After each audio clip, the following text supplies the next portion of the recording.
But sometimes it's a matter of just finding your spot. And there are small churches that are like meet in homes. Yeah. It's just as valid as mega churches that meet in buildings. Mm. And worship that is just sitting there in silence in the Mm. presence of God, and ones where you're jumping and dancing and you got ribbons and Yeah. painting and all sorts of things.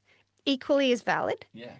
They're just different, and you will mesh more with one than the other. And I think it's important that we as the church acknowledge the fact that they are just as valid as one another, and not that every person is going to feel comfortable in our shape of the church, but helping people find where they fit within the wider body Yeah. and go like, you know what, maybe this church isn't for you, but the other local church that's just down the road, they're really good with Mm. this, and you'll really benefit from being there.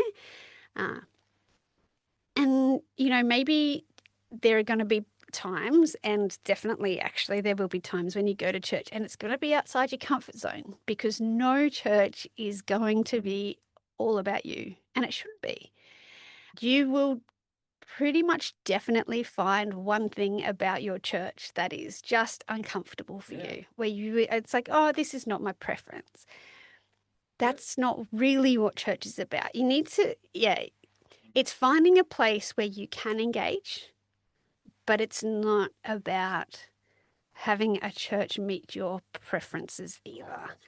It's about, I can engage here, therefore I can appreciate things that are different that will suit other people better here than what I would prefer, Mm. but I will continue to engage in the way that I can, because it's not just for my benefit, but for the benefit of each person who comes here. And I would say that if you're looking for a church to meet your needs, it's never going to be there. And then secondly, if you're looking for a church to meet your needs, you might find yourself at church and be disgruntled in 6 months because you've gone there for the wrong reasons.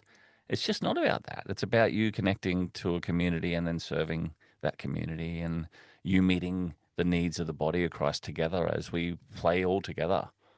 I have heard some people be critical of maybe your more fancy pants, like tight jean, you know, smoke machine churches being good at that, but not good at social justice. But that's not a rule.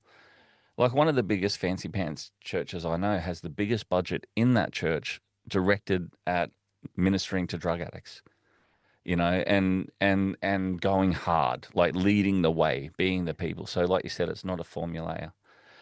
I think there's other things we can benefit from, even having a personal kind of awareness when you're walking in that someone else might be feeling uncomfortable.